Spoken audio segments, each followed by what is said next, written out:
宿主の激動検知美食継承システム起動。メインクエスト美食文化を広めるサブクエスト。屋台で1万円でチャーハンを売る。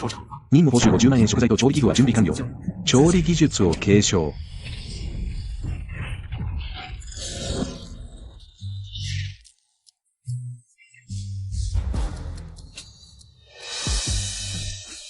伝説のチャーハン。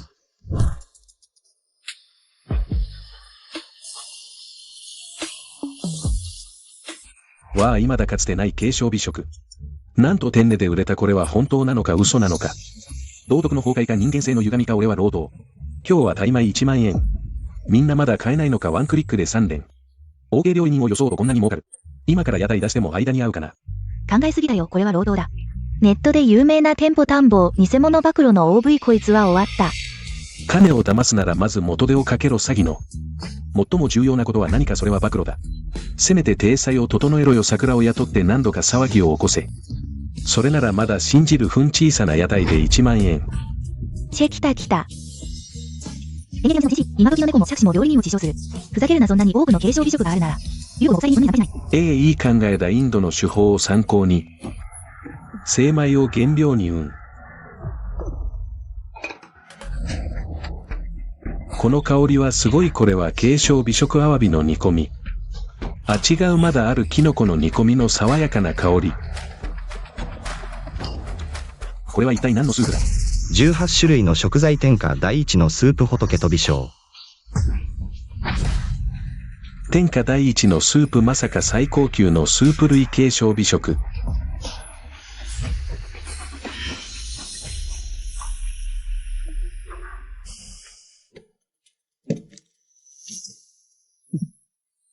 2345小さな一碗のチャーハンに5つの継承美食が一体に店主1万円で売るなんて本当に損しないのか。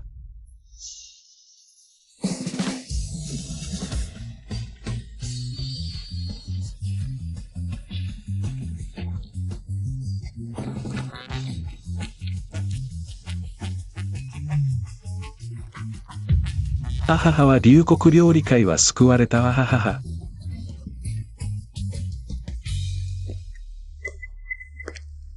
トマトの和え物では物足りずこんな偽物の継承美食の屋台を食べる。貧乏臭い。あらさん坊ちゃん怒らないでせいぜい。今夜はどんな要求でも聞くよ。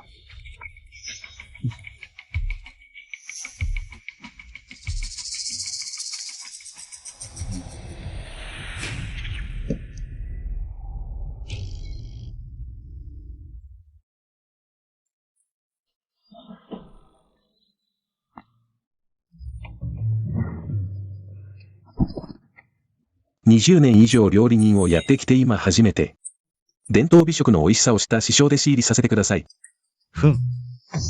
独自の秘伝は一切伝授しない。素晴らしい、本当に素晴らしい。有名な桜を探して悔い改めて師匠に弟子入りする芝居をやろう。数円の偽物に伝統美食の名をつけて1万円で売れば大儲けだ。なんて策略家だ。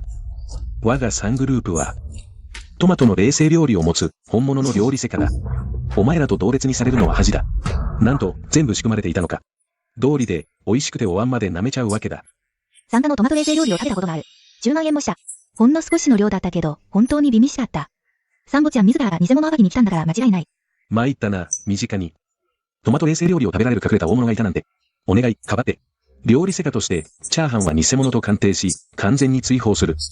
江代全体を見渡しても誰も注文できなくする。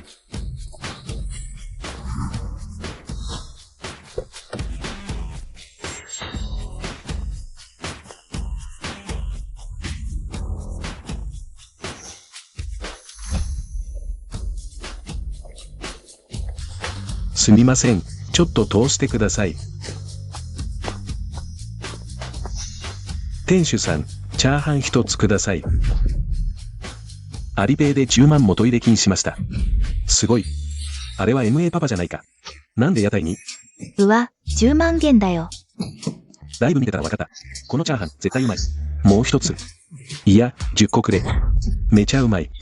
申し訳ないが、2食限定で売り切れです。店主、値上げするよ。20万、いや50万だ。50万。金を売ってるのか。おめでとう、任務達成。報酬50万。追加で包丁術と包丁セット。新任務、屋台で牛肉麺を5食売る。1食5万。牛肉麺の技術、いつでも習得可能。レシピカスタマイズ機能開放。50万ゲット。楽勝だ。システム最高。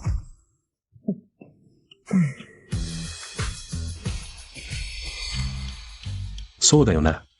料理人にはルールが多い。伝統美食は、金があっても買えないものだ。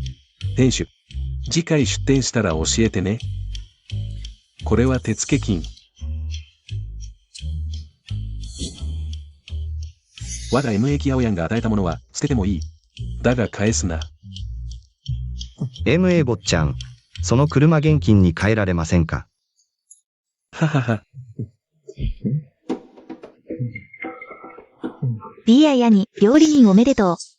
実はあの日、事情があったの。開けて詳しく話すから。用事なら早く言え。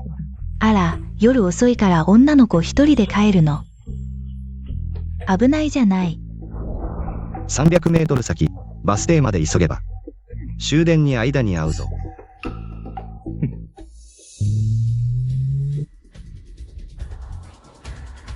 劉 B 愛、言っちゃったら私たち完全に別れるよ。B 愛やに、やっぱり私のことが気になるのね。仲直りしましょう。あなたはもう料理人だし、チャーハンの秘宝も開発した。この秘宝を売って、これから幸せに暮らしましょう。サンボちゃんが約束してくれた。私が秘宝を手に入れたら結婚してくれるって。劉 B 愛、愛してるなら手を貸してよ。ただ言いたいのは、すなら余計なこと考えないで。あなた。劉 B 愛まさかあなたみたいな匂い男が、嫁をもらえると思ってるの？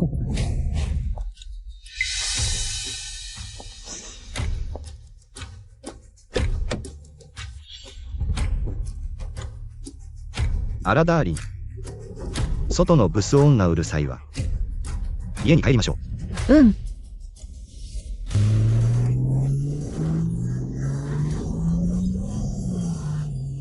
まだ話さないの？本当に私を妻だと思ってるの？すみません美女さん協力してくれてありがとう。大丈夫聞いたわ。あなたは連勝美食が作れるんですって？本当？あなたは？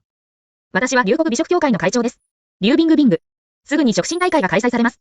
もしまた負けたらすべて終わりです。参加する気はありませんか？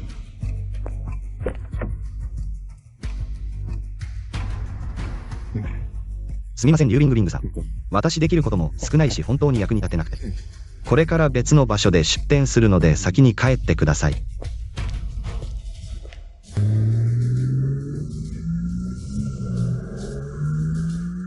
もし食審大会で負けたら、私と三面具の賭けは完全に負けです。UBI。必ずあなたを手に入れる。驚異的な包丁さばき神業のような美食の技。環境から見るとどうやら龍国のようだ。まさか龍国に天才料理人が現れたのか。国際食審大会に参加するかどうかもわからない冗談じゃない龍国が。あの美食の神に呪われた美食の砂漠。そんな人がいるはずがない。そんな人はきっと、私たち韓国住みだ。いやどこの人であろうと。アンデライは永遠に美しい国。いや全世界で一番。面白い龍国にどうやら高手が現れたようだ。しかし食審大会で彼に会えたら、本当の絶望とは何か教えてやる。前回の世界寿司。ビングビングさん本当に助けられないんです。今日は食事に来たんです。すべてのチャーハンを注文します。残念ですが今日はチャーハンは売りません。牛肉麺新旧伝承1枚5万円限定5食。選択順。わあ今の詐欺師はもう装うのもやめたのか。牛肉の臭みや匂いが強いのに美食が作れるって。でもね。このまな板の上の麺見た感じ歯応えがありそう。それなりに見えるけど牛肉を乗せたら、麺全体を台無しにするんじゃない？表情、一ついかがですか？うん。また一つ、聞いたことはあるけど見たことのない伝承美食だ。劉備、あなたは一体誰なの？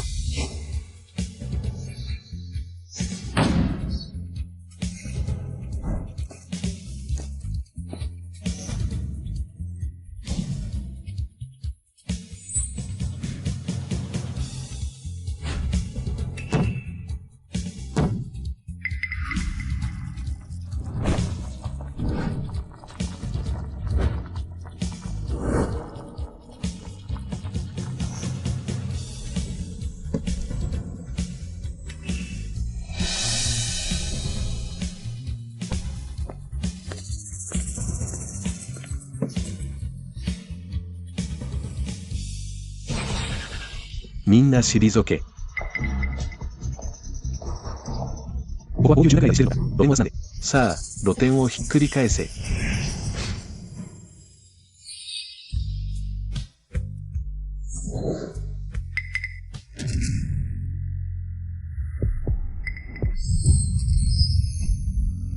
私は料理人だが、東方も少しは心得ている。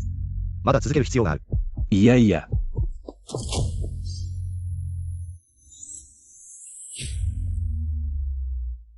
食べるな、毒だ。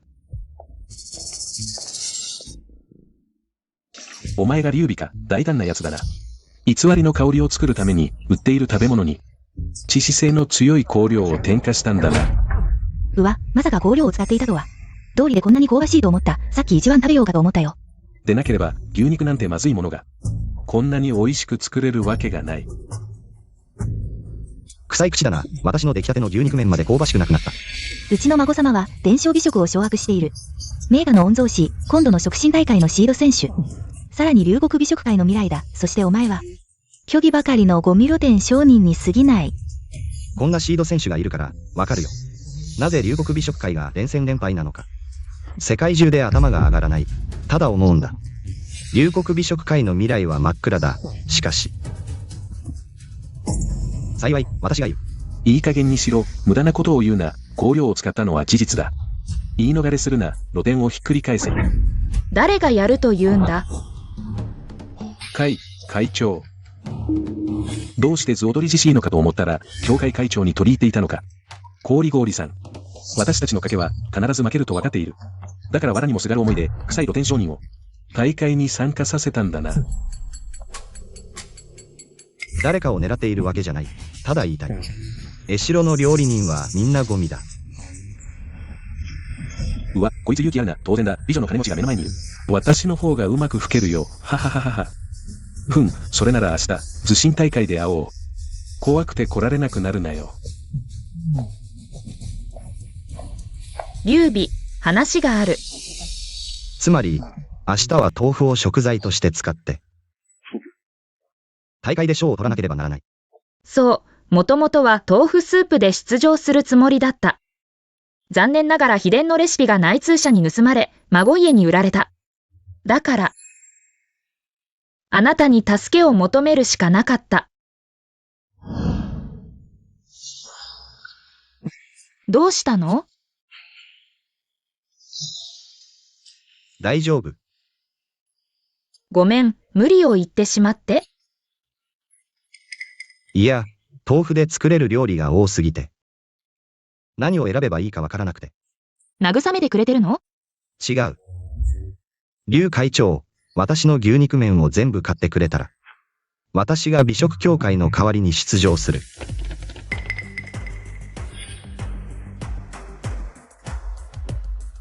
申し訳ありません。おかけになった電話は現在通話できません。今年の龍谷美食協会はたった一人しか派遣しないなんで。自信満々だね。促進大会は体力勝負なのに、他のチームは少なくとも3人。多いと4、5人で参加するのに、龍谷美食。本当に落ちぶれたね、選手すら。揃っていないなんて。どうした？まだ連絡つかない。裏切り者どもめ、昨日はみんな来るって言ってたのに、今日になったら、みんな理由をつけて断ってくる。考えるまでもない。三面軍に。買収されたに決まってる。終わった。もうダメだ。おや、劉会長とそのイケメンシェフじゃないか。私の目が悪いのか、それとも幻覚か。どうして2人だけなんだ。シェフを休ませたんだ。促進大会くらい、一人で十分だ。それに。前から言ってるだろ。ここにいる連中はみんなゴミだ。あ、お前を除いてな。お前はクズだ。劉は気が狂ったのか。それとも勝てないと悟って自暴自棄になってるのか。もしかしてシュートを買って殴られて、怪我で棄権しようとしてるのか。それともシェフと殴り合って、何人か道連れにしようとしてるのか。何か妙案かと思ったら、相打ちを狙ってたのか。包丁さばきが上手いって聞いたが、豆腐の彫刻も料理の一種らしいな。昨日はこう言ってたよね。今大会の新ルール。食材は調理済みでなければ完成品とは認めない。おう、運営委員会も考えが細かいね。ズルをしようとしてた連中の思惑を断ち切ってくれた。今日はお前の命日だ。私が言うんだ。イエスでも止められない。ここは龍国だ。イエスの土地じゃない。ここは触診大会。俺の地盤だ。馬鹿げてる、屋台ごときが触診大会に出るなんて。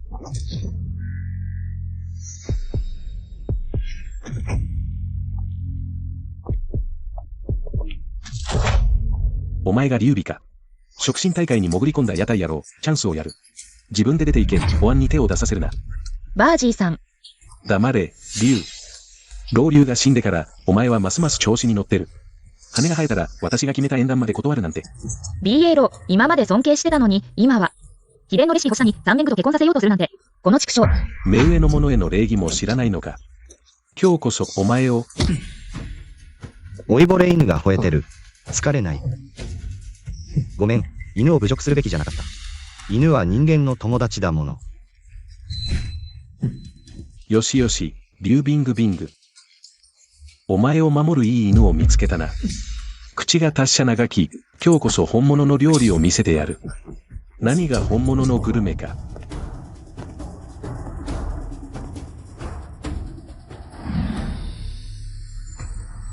なんと、栄養価ナンバーワン、美肌の極みと言われるゆで卵。さすがは美食協会会長の BA ロー。まず手のひらで卵の殻の状態を確認。次にスプーンで規則的にかき混ぜ、卵に均等に熱を加える。この技法は神業、ただただ簡単するばかり。何笑ってるんだ。いや、楽しいことを思い出して。ふん、おじ気づいたなら言え、BA ローのような人格と、このような料理の腕があってこそ、龍国料理界の大黒柱と言える。龍国料理界を代表して、この邪魔な柱に感謝します。伝統の味、ゆで卵完成。どうだ、どうやって退出するか考えてるのか。これがグルメ。3分で叩きのめしてやる。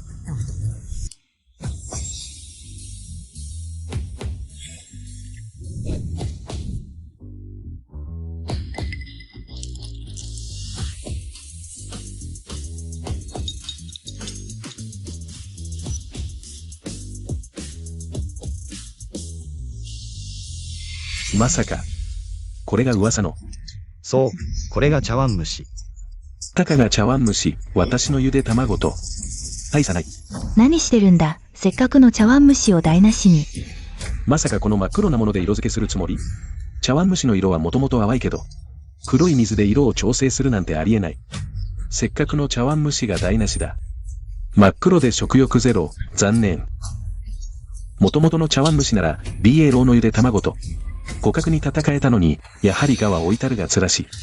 この真っ黒なもの、中毒が怖くて食べられない。田舎者は上等なものが食べられないな。一般後10万円。醤油茶碗蒸しなんて誰が食べる？食べないなら値上げするぞ。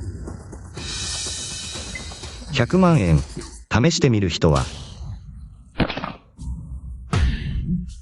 おじいちゃん、おじいちゃん、どうしたの？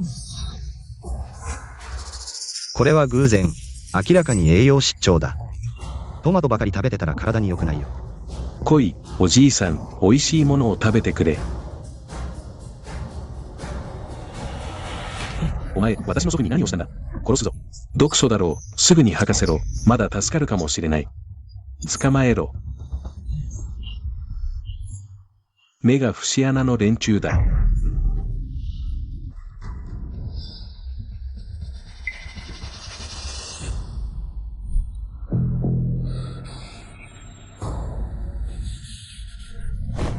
待て。さっき私に食べさせたのは何だ？父さんだ。父さんを入れた。このおじいさん、明らかに栄養失調だ。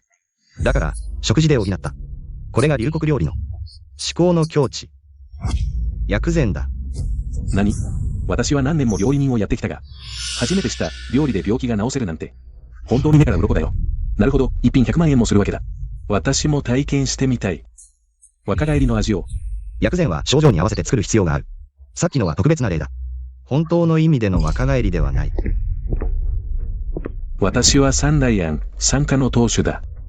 君は若いのに、こんなに、高度な料理技術を身につけている。龍国料理、後継者がいて安心だ。正面具、早く来て恩人に礼を言え。三郎。待て、私は君に忠告する。よく検査した方がいい。効果がこんなに良いなんて、きっと。何か禁止薬物を入れたんだろう。この野郎。私の祖父に毒を盛るなんて覚えてる。何をぼーっとしてるんだ。早く祖父を病院に連れて行け。こんな下劣な手口で私を騙せると思ったのか。試合が終わったら必ず龍谷料理会と協力して君を追放し風紀を正す。腐った老いぼれで高い地位にいる狂犬だ。なるほど、なぜ龍谷料理会が連戦連敗するのか分かった。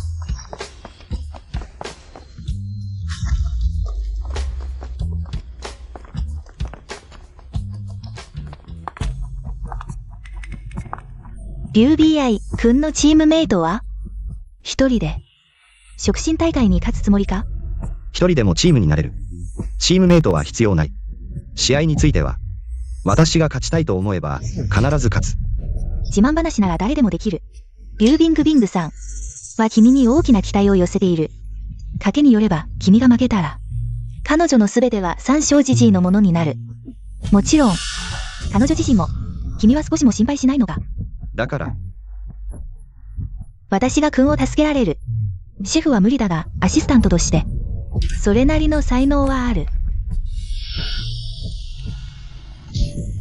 あらら、見ろ、君の調理器具誰かにいじられてる。時間がない。私が助ける。ただし君の秘伝のレシピを私に教えてくれ。信じられると思う。この調理器具は最初から3名の仕業だ。彼は君がここに来ていることを知っているのか、それとも知っているのか。二人で私を騙しているのか。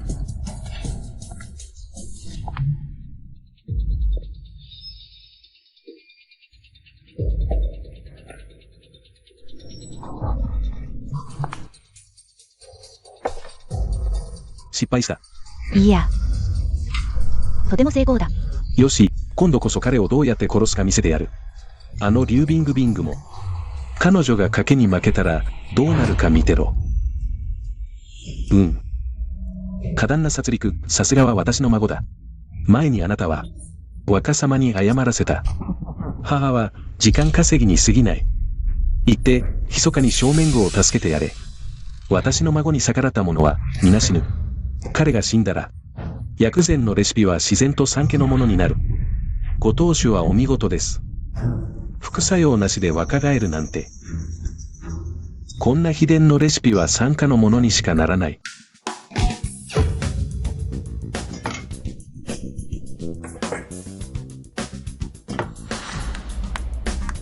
無具材のテーブル、こんな狭い空間で、どうやってこんなに多くの調理器具を隠したんだ。三若様ご安心を、たとえ彼が調理器具を持ち込んでも、すべてはまだ我々の計画通りだ。ここ数年、海外の美食の達人が次々と現れ、私はずっと全面的な西洋化、外国への学習を呼びかけてきた。しかし、一部の古い頑固者たちは状況を見誤っている。龍谷美食会の前途は暗い。その通りです。幸い BA ローがいらっしゃるので、国外の美食会が好き勝手するのを防いでいます。今回の試合で、どの選手が優勝するとお考えですか？難しいところです。産科の冷やしトマト、ゼアオイエの水炊き白菜、そして、チャンケのキュウリのたたきは、どれも秘伝の美食です。彼らの出来次第ですね。聞くところによると、試合前に龍谷美食会全体に、挑戦すると宣言した選手がいたそうですが、結局 BA ローに、こびとびられたそうです。その通り、ただの注目を集めるための道化師に過ぎない。見てください。彼はまたパフォーマンスを始めました。豆腐は高級な食材で、包丁さばきの要求は非常に高い。やはり、彼は手も足も出ず、ただ、何？こんなことありえない。まあ、豆腐が糸のように切れるなんて、これは人間が。できることなのか。豆腐が糸に、これはもしかして、伝説の失われたあの料理か。そうだとすると、優勝は間違いなく彼だ。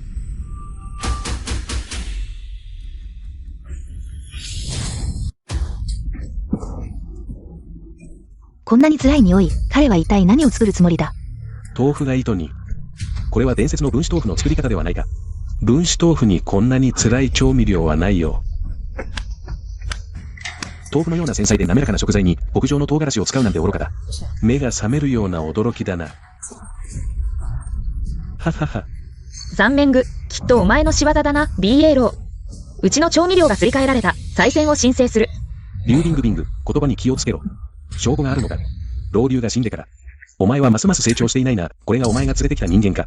調味料すら間違えるなんて、早く退場させろ。ここで恥をかかせるな。こんなレベルでどうやって予選を通過したんだ？私だってできるぞ。分子豆腐を切れる人間が、こんな、初歩的なミスをするはずがない。本当に狙われたのか。リュウビングビング、まだ何を待っている？私たち、退場する。待て。なぜ退場する？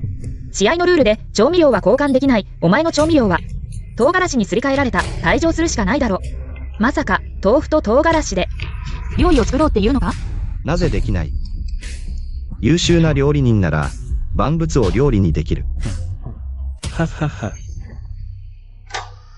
この人狂ってる。豆腐と唐辛子で料理なんて。大口は誰でも叩ける。私だって前回の触診だと言えるぞ。試合会場は静かに、江代の出場者、警告1回。これ以上会場の秩序を乱す者は、即時退場処分とする。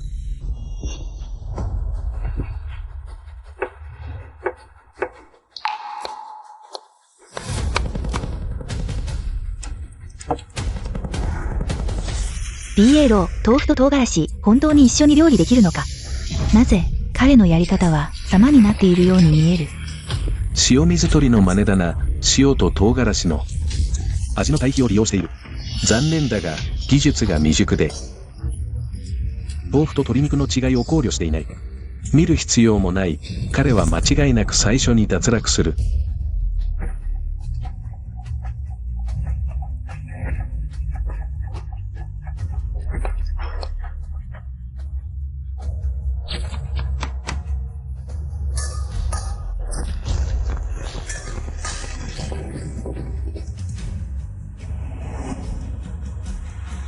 1時間の入念な調理を経て、現在、すべての出場チームが完成した。では、試合前の重戦順に従い、まず江代チームが、舞台で自分の作品を披露する。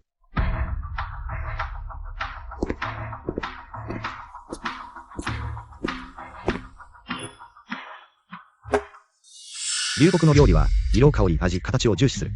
私のこの料理は特別で、審査員の皆さんには、耐えられるかどうか。老夫は70年以上料理人をしているが、どんな特殊な食材？見たことがない。この見せかけの威嚇。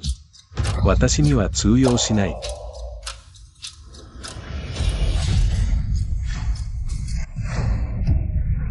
これは、この小僧、毒を盛る気か。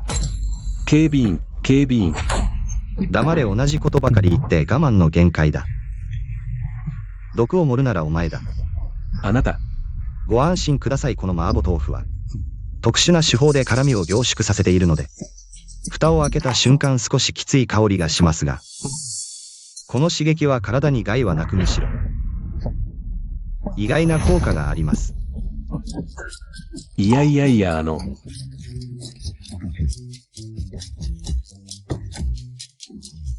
すごく気持ちいいこの辛さが、長年の冷え性まで治してくれた。それに、慢性の鼻炎もすっきり。実は豆腐は苦手だったんです。この麻婆豆腐見た目も香りも最高。見るだけでよだれが出るそう。まず赤で。食欲をそそり緑のネギでアクセント。さらに唐辛子本来の唾液分泌作用。この料理は色、香り、形すべてが完璧だ。その通り。これが麻婆豆腐の魅力特徴は。痺れる辛さ、香ばしさ、柔らかさ、新鮮さ。中でも重要なのは、痺れと辛さ。これは、三様のおかげです。山陽が提供してくれた最高級の山椒と唐辛子。この料理の勲章。あなたにも分けましょう。そんなにすごいか食べてみよう。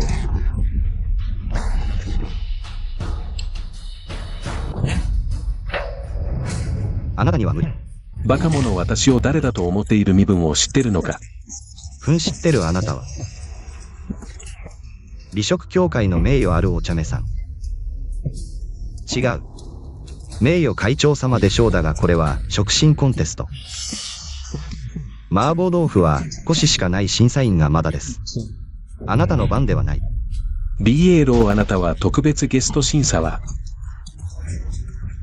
私たちにお任せください。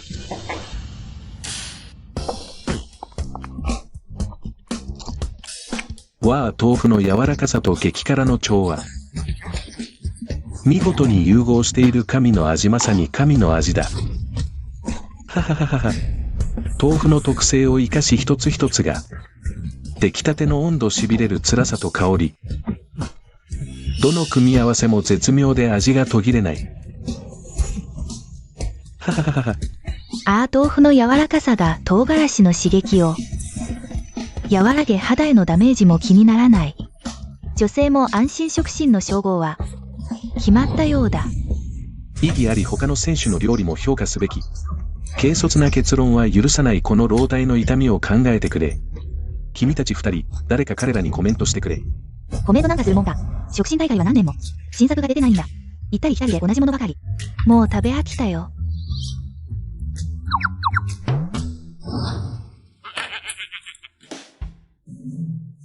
参加の冷やしトマト 7.8 点。審査員、私はちゃんかのものです。私の作品はキュウリのたたきです。すみません、顔を間違えました。ちゃんけのキュウリのたたき 6 点。ゼアオイエの湯通し白菜 7.7 点。BA 家のゆで卵 7.7 点。いやいや、7.5 点。もし意義がなければ、今年の龍谷の食神は、意義あり。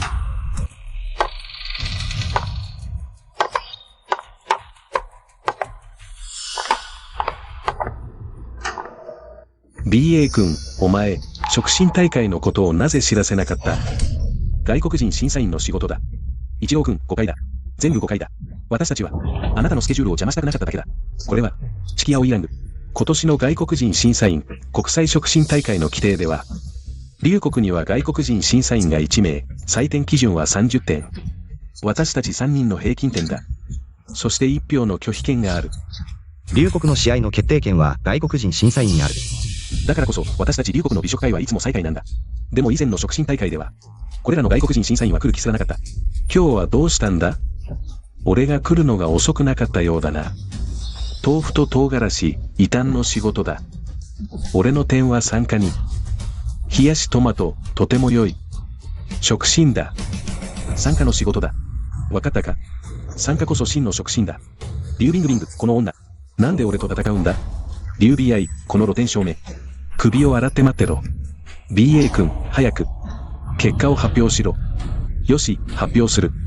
食神大会の優勝者は。待て。またお前か。今日は外国人がいるんだ。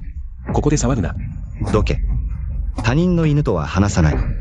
お前。俺、リュウビアイは試合結果を認めない。だから、俺は棄権する。リュウビアイ、衝動的に行動するな。君は優勝じゃないか。補欠として、世界食神大会に参加できる。でも一旦棄権したら、もう二度とチャンスはない。彼女の言う通りだ。参加は明らかに東洋人の結託している。君が棄権すれば彼らの思うツボだ。この老人の一言を聞け。有用な体を残し、米命を待て。説得は無用だ。俺の全身で一番硬いのは骨だ。誰かのように他人の犬になるようなことはしない。もう優越感に浸ってるぜ。外国人賓客がいるんだ。あんな嫌味言うなよ。もし、龍谷の他の賓客へのイメージに影響したら、お前、責任取れるのか？イメージと地位は勝ち取るものだ。お前のように。犬のようにボーンじゃない。お前。堂々たる龍谷美食会が、たかが。チビの鉢に抑えられるとは、腰抜けどもめ。どうやら俺の麻婆豆腐は、理解される運命にないようだ。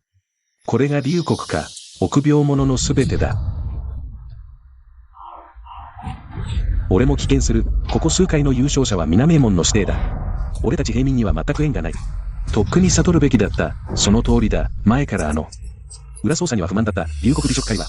こうしてダメにされた。俺も棄権する。俺もだ。一郎審判、私と同僚は、判定が不公平だと感じた。私たちは、棄権を発表する決断をした。君たちの決断は俺とは無関係だ。早く出て行け。いや、君に関係ある。試合規則により、君は弾劾された。何？もし半分以上の出場チームと龍谷の審判が、外国人審判の判定に共同で反対した場合、弾劾条項が発動される。弾劾された外国人審判は、必ず搭載を受けなければならない。負けた方は美食会から除名される。除名される覚悟はできているのか。龍谷人は、狡猾だ。母は、我が大統領の触診、お前たちの挑戦を受けて立つ。挑戦者を出せ、奴はきっと。死ぬだろう。これが君の計画か、そんなに自信があるのか。彼は国外で有名な触診だぞ。国内の弱鳥とは違う。どうやら外国人恐怖症は、君たちの将軍らしいな。触診がどうした？小僧様、撃つのが触診だ。勝利前に双方友好的に握手してください。劣等な龍谷人、俺が手を出す価値なし。ちょうどいい。俺も音痴とは握手したくない。バカ、俺は外国人賓客だ。お前は敬意を払うべきだ。さもなければ死ぬだ。くだらん。あの外国人崇拝の会長。早くルールを発表しろ。挑戦される側が搭載の項目を選択する。挑戦者が作る料理は必ず挑戦される側の認可を得なければならない。勝ちとなる。母は、俺は刺身を選ぶ。刺身で。俺の認可を得るのは絶対に不可能だ。ちょうどいい。刺身か。私もちょっとだけ。ここで偉そうにするなよ。ちょっとだけって。まさか刺身って、魚を包丁で切って生で食べるものだと思ってないだろうな。そうじゃないの？恥ずかしい田舎者め、お前は。今すぐ負けをしたためれば、一郎様が情けをかけてくれるかもしれない。命だけは助けてやる。本当に忠実な老会長だな。チャンスがあればすぐ主人を守ろうとする。もうこれ以上手を出すのも忍びない。この小馬鹿にひどい仕打ちをするのは。さもないと、後で二人とも主人を失って。どんなに悲しむことか。バカ、無知な龍谷人め、刺身は。我が大統領の国粋、深い意味がある。お前は。必ず死ぬ。試合、早く。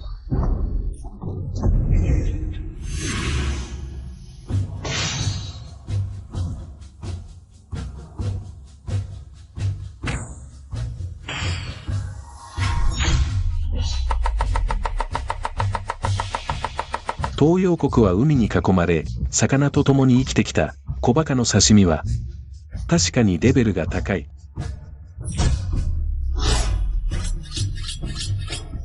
刺身は食材の処理が最も重要。UBI は露天商出身。どうしてそんな高級な貝魚に触れる機会があっただろう。今回は危ない。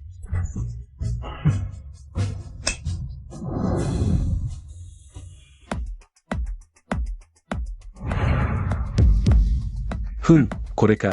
僧侶で刺身を作るのか。まあ。お前にはそんな低級な食材がお似合いだ。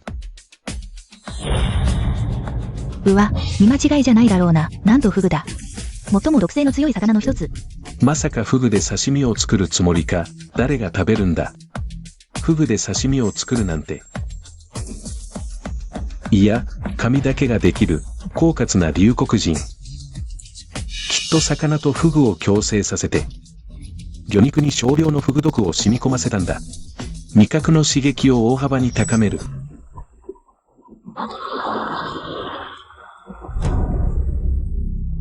さすが一郎様、どんな細かいことでも、お見逃しにならない。我が大統領一の触診、ただの親戚法で。私に勝てると思うな、傲慢な龍谷人、必ず懲らしめてやる。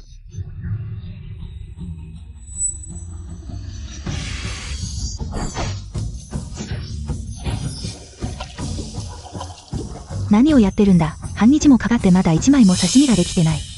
そうだよ、刺身を作るには細い包丁を使うって知らないのか。長刀をブンブン振り回して。本当に龍谷の恥だ。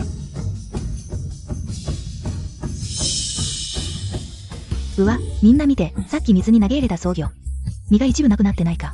信じられないほどの包丁さばき、まさかこれが、刺身の正しい作り方なのか。いや、そんなはずはない。これはきっと偽物だ。何？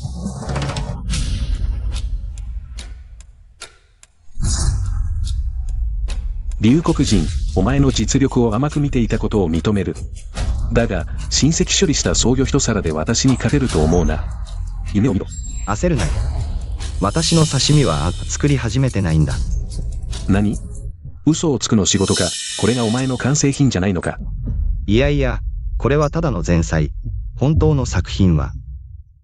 お前は忘れてしまったようだな。水槽には、もう一つの食材があります。傲慢な龍谷人、まさかフグの刺身を作ろうとしているのか。我が大統領は100年も刺身を研究してきた。それでもフグの毒は扱えない。それは神の領域だ。お前らができないのは、ただの下手くそだからだ。覚えておけ、下手くそは。もっと練習しろ。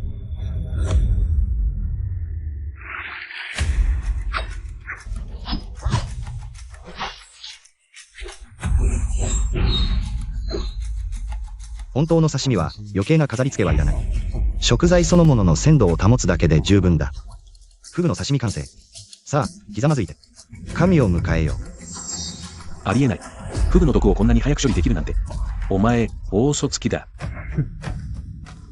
じゃあ、まずお前が食べてみろ。どうせお前が、この料理を評価するんだろう。お前の両親、めちゃくちゃ悪いな。俺を毒殺しようとしてるのか。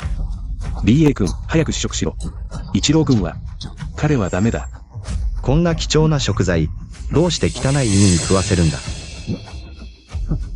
怖がるなよ。食べられないなら、この勝負は俺の勝ちだ。我が大統領の勇者を馬鹿にするな。食べられるが、お前の後にしろ。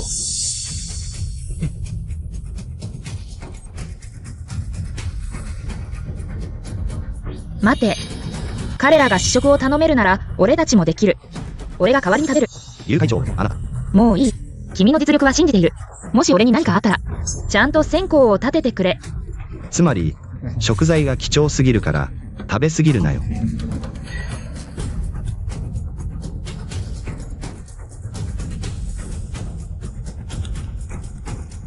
龍会長、どこか気分が悪いところは。このフグ、一体どんな味なんだ。俺の貧しい言葉では、この味を表現できない。あの滑らかで生き生きとした味は、まるで、俺が魚になって、海を自由に泳いでいるような感じだ。神の料理、間違いなく神の料理だ。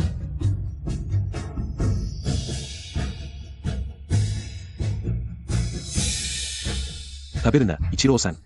このフグは猛毒だ。リューリングビングは平気だ。解毒剤を先に飲んだからだ。これはあなたを陥れる毒刑だ。サンさん、どうやら。あなたは本を読んだことあるが、あまり読んでいないようだ。フグの毒に解毒剤がないことを知らないのか。とにかく食べられない。本当に小人の心で。君主の腹を押し量るな。代わりに、主人がもう一度味見しよう。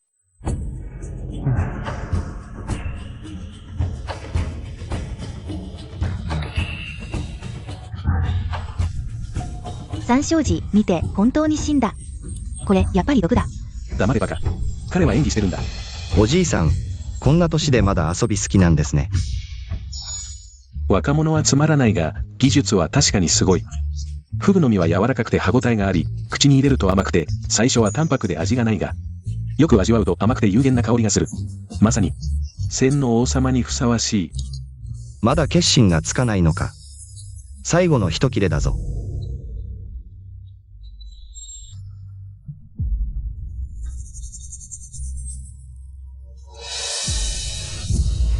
君子危うきに近寄らず今回の料理対決は、双方の料理をまだ味わっていないので引き分けだ。3期に行こ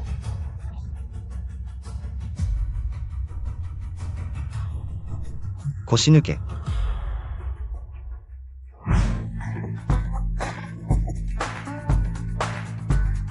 腕を振り上げて看護しよう東洋国を打ち負かせ。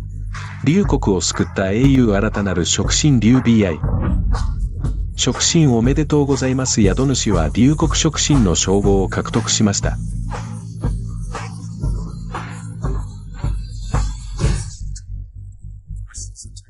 第1段階の任務完了。第2段階の任務開始。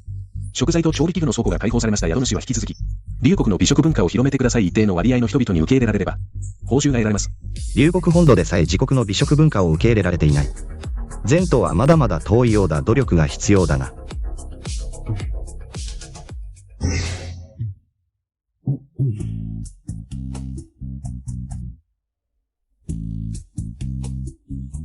このカードには500万円入っている。あなたへの感謝の気持ちだ。龍会長、私の出場費は、もう前払い済みだ。5つの牛麺で合計25万円。劉会長なんて呼ぶなよそよそしいじゃないか覚えてるか。初めて会った時くんは私をなんて呼んだ？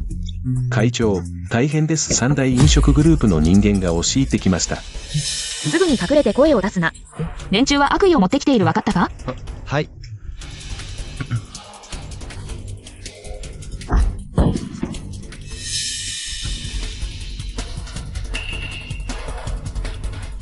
さすがは新世代触診の恩人劉大会長。ますます偉そうになっているな我々3人を止めるとは。食味の木、吉善坊、王食客龍谷次第美食の。巨頭が3人も来ているのにこんなに乱暴に入ってくるとは。三家の火炎亭の仇を討つつもりか？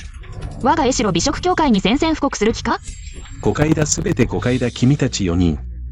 地面にいる仲間たちを連れ出せ。1人10万円の賠償金を払え。はい。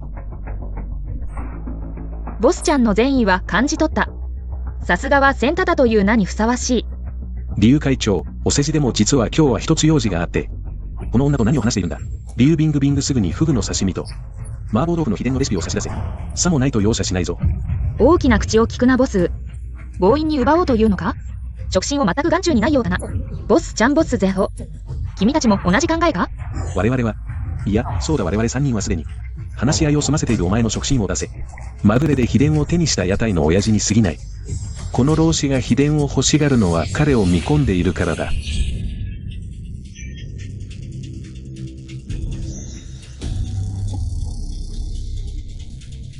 私を探している人がいると聞きました。あなたは触診だ。この可愛いやつ、俺をからかうのか。怖がらないで。私は触診として、常にいくつかの包丁を持ち歩いている。それも道理にかなっているでしょう。近寄らないで。私は王食客の総経理だ。私を傷つける勇気があるのか。ただのくすぐりだよ。だから怖がらないでと言ったでしょう。さっき。あなたが私の秘伝のレシピを欲しがっていた。私。さっきは母数が失礼しました。触診様、お怒りを鎮めてください。後ほど贈り物を送ってお詫び申し上げます。まあ、触診様がお譲りになるのを嫌がるなら、私たちは。いいえ。私は同意します。あなたが同意してくれるんですか？ありがとう触診様。これで龍谷でもっと多くの人が、あなたの料理を食べられます。一品5000万。あら、1億。最大2億。それ以上なら、私たちは。誤解しないで、私はお金はいらない。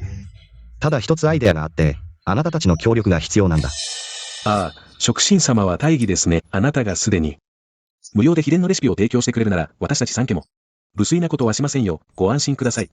あなたのどんな要求でも、私たちは全力でサポートします。私の考えは簡単です。私は龍谷の。誰もが料理を学べ、誰もが触診になれるようにしたい。母は、本当に妄想狂だ。ボスゼアオ、ボスちゃん。あなたたちが付き合ってくれるなら、あなたたちは先に行ってください。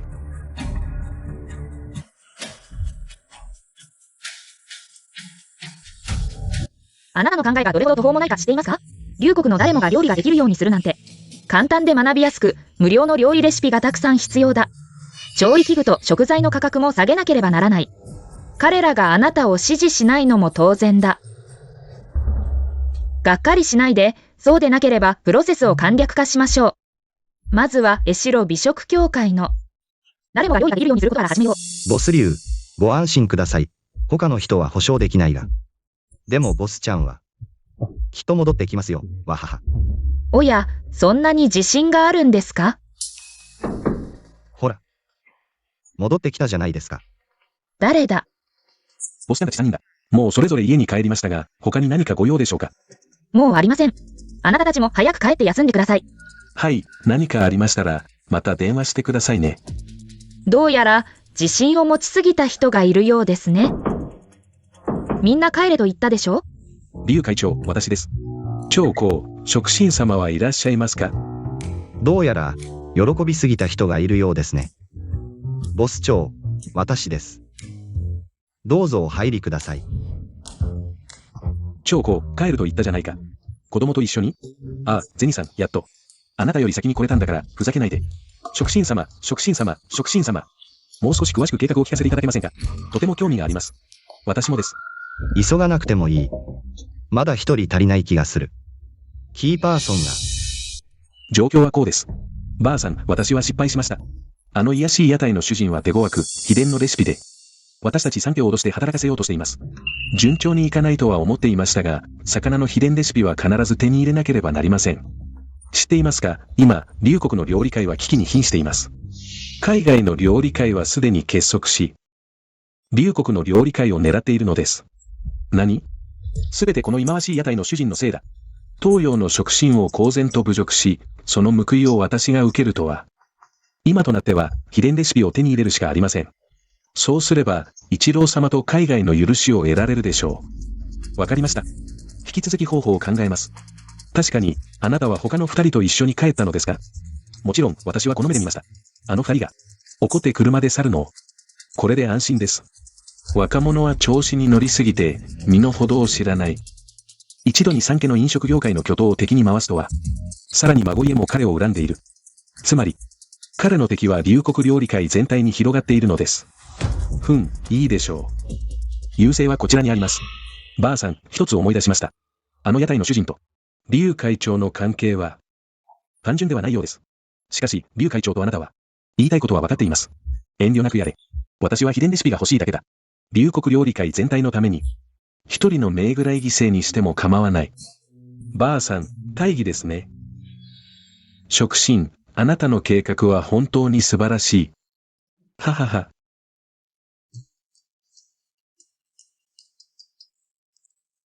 龍会長、こんなに早く。馬子雲さんを迎えに行ったのですか？お前の女は私の手の中だ。外に出て右に曲がれば車がある。3分間あげる。何言ってんの？10錠送ったぞ。10分で来れなかったら、お前の女に遺体収容させてやる。親分はグルメ協会から。ここまで20キロある。10分じゃ無理だろ。バカ言うな。焦らせるためにやってんだ。助っ人を呼ぶ暇も与えない。でも秘伝のレシピを聞き出すんじゃなかったっけ？暗くなって事故ったらどうするんだ？忘れてた。お前も注意しろよ。仏様神様お願いします。あの屋台のおっさん、いや、食神様、どうか無事についてください。あなたは龍国の未来なんだから、兄貴、大変だ。あの屋台のおっさんが突入してきた。何？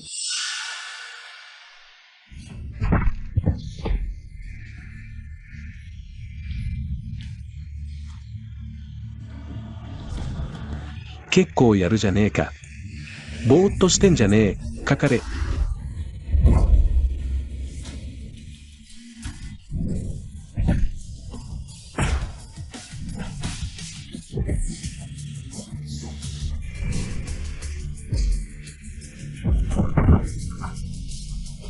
お前が行け。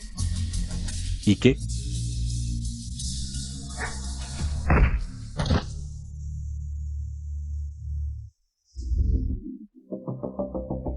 近寄るな。俺は修行したんだぞ。どこから包丁出してきたんだ？前も言っただろ。俺は頭人だ。包丁持ち歩いてるのがおかしいか。おかしいに決まってんだろ。近寄るな。これ以上来たら撃つぞ。親分、足が。見たか？本物だぞ。包丁を置け。システム空間の調理器具の品質はいつでも具現化できる。品質保証。宿主はいつでも調理器具を具現化できる。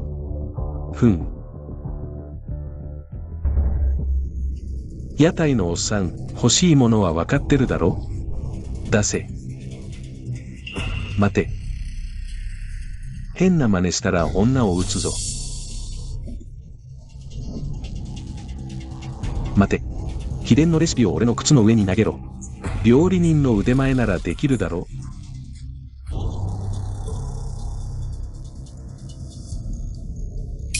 伏せろ。ありえない。どこからまた刀を？だから言っただろ。俺は食神だ。刀持ち歩いて何がおかしい？驚くことか。近寄るな。殺すな。俺は BA。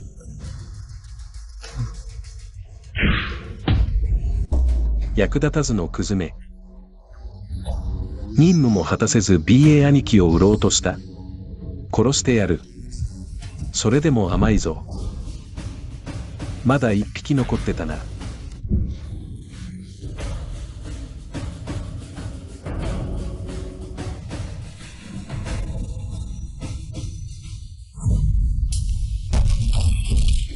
お、警戒してるじゃねえか。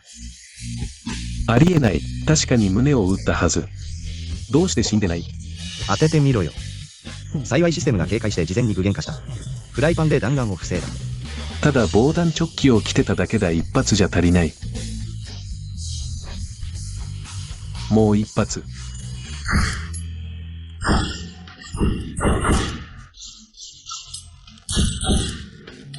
システムマジでやばいな。宿主今体験してるのはシェフの究極奥義。洞察の目と超速の手2次任務を達成すれば、こんな報酬が手に入る。わかった必死に頑張る。早く任務を達成するぞ。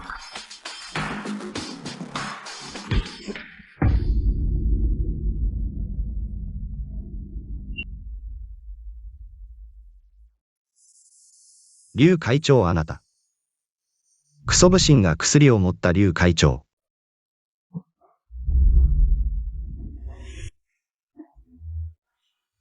昨日は助けてくれてありがとう。彼らが来てるか見てくる。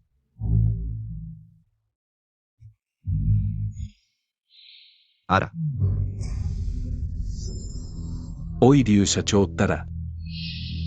自主転するときは呼ぶって約束したのに、こっそり触診の称号を取って、もう出店しないなんて。申し訳ありません、馬さん、私の不注意でした。今回はご協力いただきたくて。あわは馬さんなんて呼ばないで。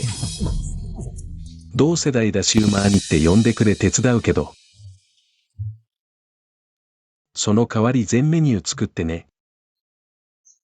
一気に食べ尽くしたいんだ。安心して馬兄そんなの朝飯前さ。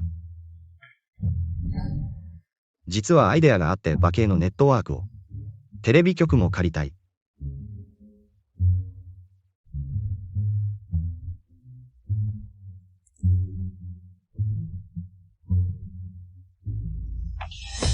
昨夜の件は片付けたともえってやつ。殺し屋が失敗したと知り夜逃げで海外へ。二度と戻れまいイヤーズシンさんは本当に。文武両道だな素手で。銃使いを返り討ちにしたなんて。あの夜俺たちが着いた時。劉会長をどこの病院に連れてったの？今日は随分元気そうだったよ。張さん他人のプライベートに首突っ込むなよ。みんな見てくれ。さあ皆さん。世界触診大会。中国地区予選。昨日終了しました。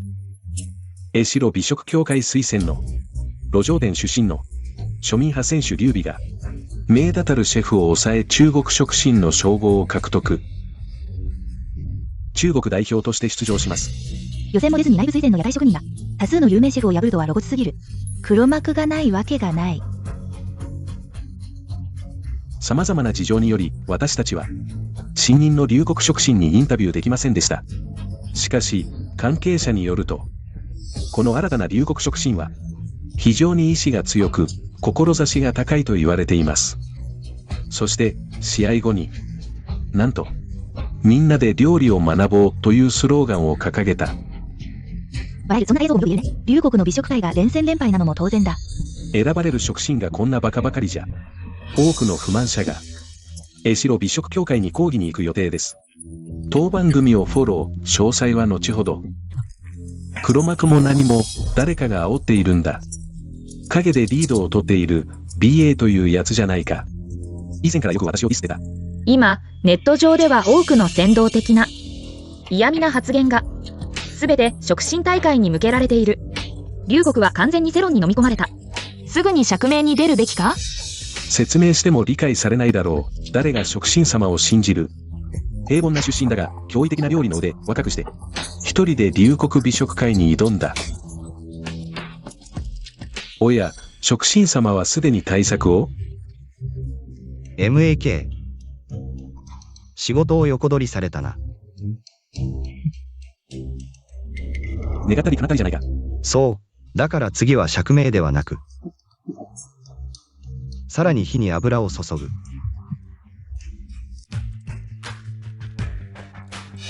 ボスちゃんとボスで会うの。努力で海外も龍国の集大を知った。江代美食協会は無視、偽情報も流した。様々なデマを。龍会長、お疲れ様。MA 兄の準備は5分後にライブ開始。でも、本当に料理の秘訣を公開するのか？ 4 億の価値があるんだぞ。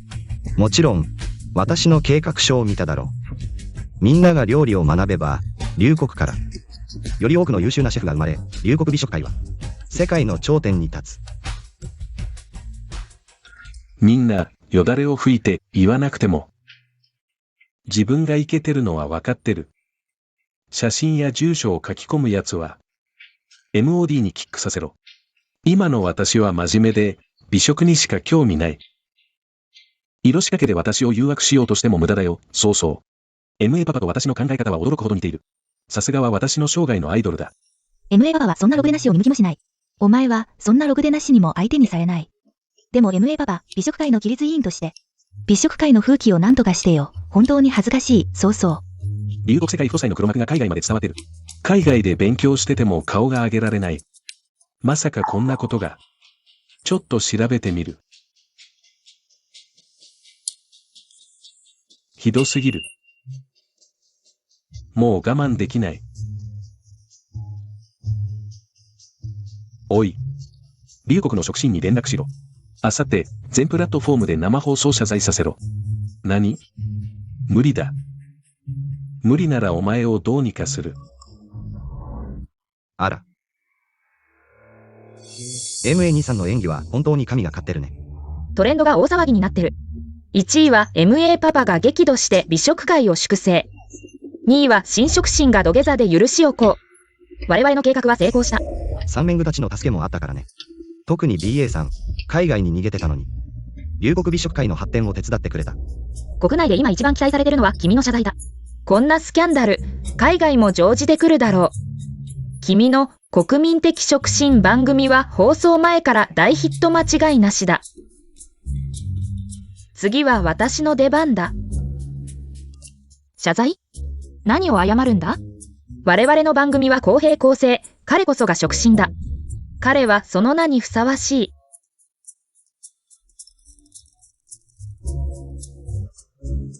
一郎くん。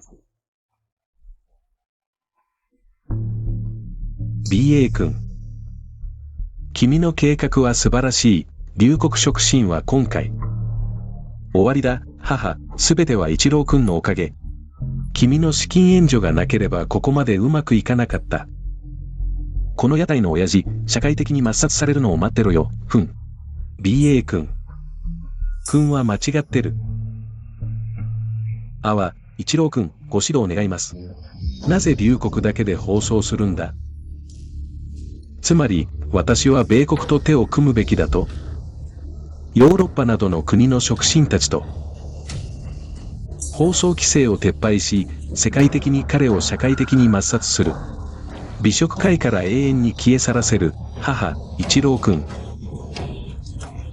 素晴らしい、本当に素晴らしい。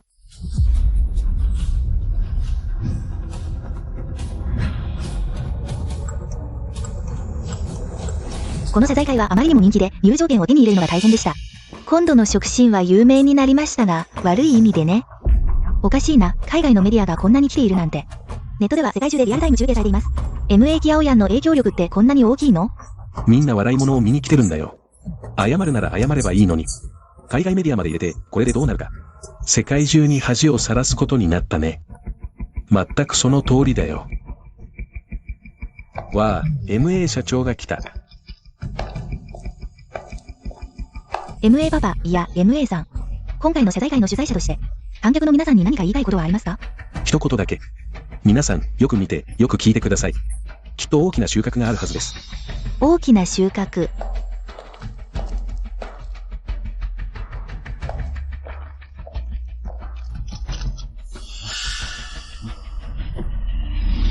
一郎さん、招待された唯一の海外の食神として、何か感想はありますか？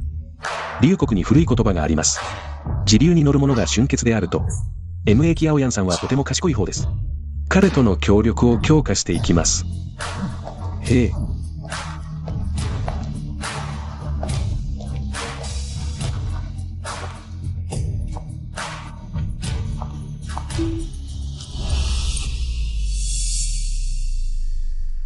本当に申し訳ありませんでした。皆さんにご迷惑をおかけしました。女は道具だ。謝罪なんてできっこない。龍国の人たちは、よくも女を。恥をさらすために出させたな。龍国の触診はどこだ？出てきて土下座して謝れ。皆さん誤解です。私が謝るのは、今日は謝罪会ではなく、私たちの全民触診、番組の紹介会だからです。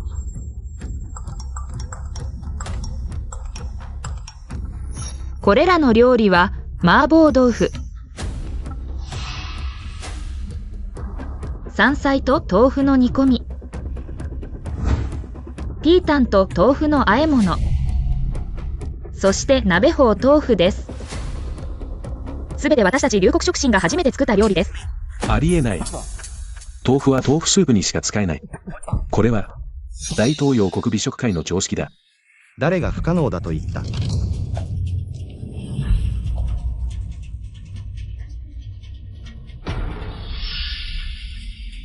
前から言ってるだろ。お前たちにできないからって、他の人にもできないわけじゃない。料理は練習あるのみだ。バカ野郎。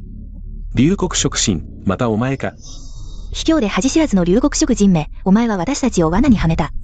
みんなを罠にはめた。一体何が目的だ？世界中を敵に回すつもりか？いいえ、私がここに立っているのは、もっと多くの人に、龍谷の料理を知ってもらい、学んでもらうためです。これこそが、全民食品番組の目的です。だから、この4品のレシピは、無料で公開します。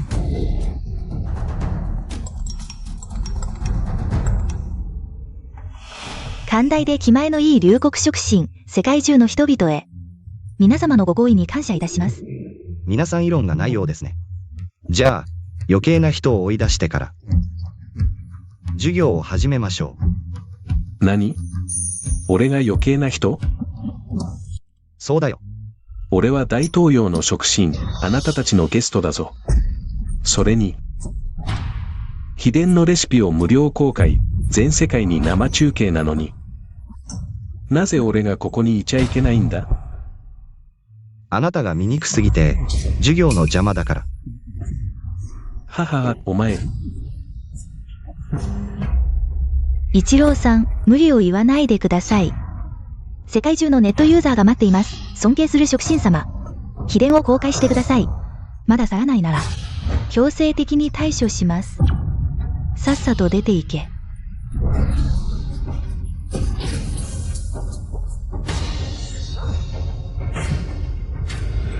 アンデリーさん、大変です。生放送を見ています。こうかな。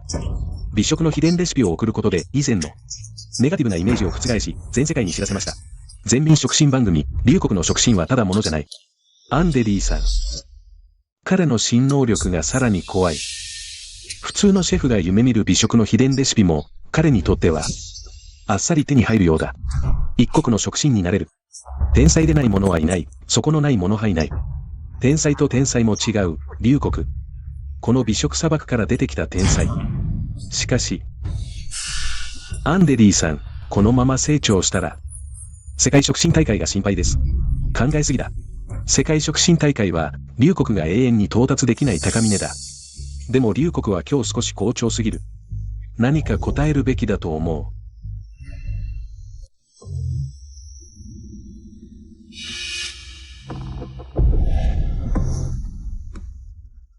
以上が4種の美食の秘伝レシピです。シェフは練習すれば、腕を磨けます。一般人も、レシピがあれば、何度か試せば、多かれ少なかれ美食の才能が開花するでしょう。シェフの未来は明るい。よしよしよし。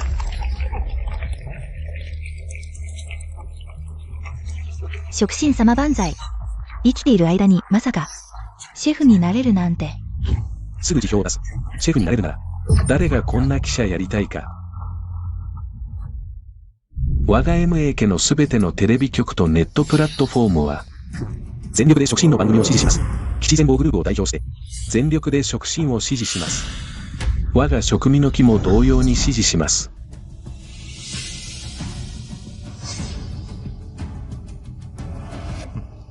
親愛なる視聴者の皆様、世界5大食材グループ。先ほど外部に発表しました不可抗力の事情により、リュウ国への大豆トウモロコシの輸出割当を削減。魚介類などの食材の輸出シェアも削減。最大 90% の削減もあり得る期間は未定。これが制裁だ。これが封鎖だ。不可抗力だって。あいつら。言い訳すら面倒くさがってる。龍谷食品を立ち上げたばかりなのに、看板を掲げて料理普及を推進中だ。食材が大量に必要なタイミングでこの手か。チャンさん、食材不足の解決策は？供給増加節約か。国外の供給源は封じられた。供給増は無理節約しか。君の言いたいことは、みんなで食事量を減らせと？ゼアオさん、あなたは総経理でしょう。まともな考えはないのか。私が言いたいのは、全民食審の放送を一旦停止状況を見て再開だ。ダメだ。全民食審計画は、龍谷復興の希望がかかっている。龍谷料理界の未来でもある。絶対に中止できない。ゼアオさん、落ち着いて。龍谷料理は今すら守れない。未来のことなど考えられない。リュウ BIBA のじいさんが君を訪ねてる。いやしい龍谷人、これが我々に逆らった代償だ。一郎様からの伝言だ。秘伝のレシピを差し出し、土下座して謝罪すれば寛大に処置しようさもなくば。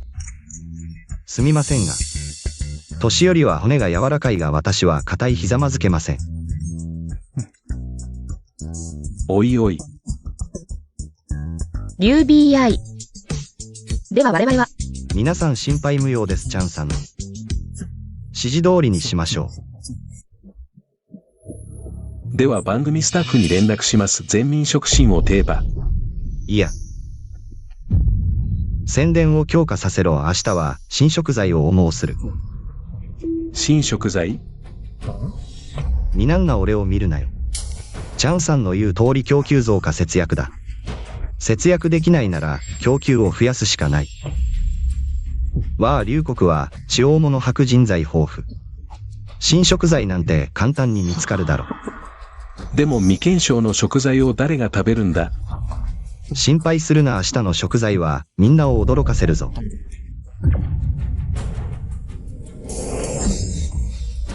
一郎くんの計画は失敗のようだ。すまない。アンデライよ。龍谷人の根性を甘く見ていた。さらに圧力を例えば全世界で。番組放送を禁止すべきです。違います。一郎。釣りをしたことがあるかね？激しくもがく魚と戦うのは、最も愚かな行為だ。なんと彼らはこんなに気前よくレシピを公開してくれたんだ。じゃあ、遠慮なくいただこうじゃないか。一郎、教えをこうた。覚えておけ。食材、美食の調理器具。美食の基準から美食文化まで、すべて我々の手中にある。あの小さな龍谷の食審が、まさか龍谷を再起させるなんてできるわけがないだろう。そうか、なるほど。アンデライ先生は、料理の腕がすごいだけでなく、視野も広い。ははははは。さすがは料理人の模範、食審の勘だ。私はこれからも、アンデライ先生に学び続ける。食審様、今日はどんな美食を準備されているんですか？秘伝のレシピはいいけど、食材が高すぎる。大豆が暴動して、豆腐も買えなくなりそうだ。料理人になれるなら、食材が高くても怖くない。車はもう売った。この一発にかけるんだ。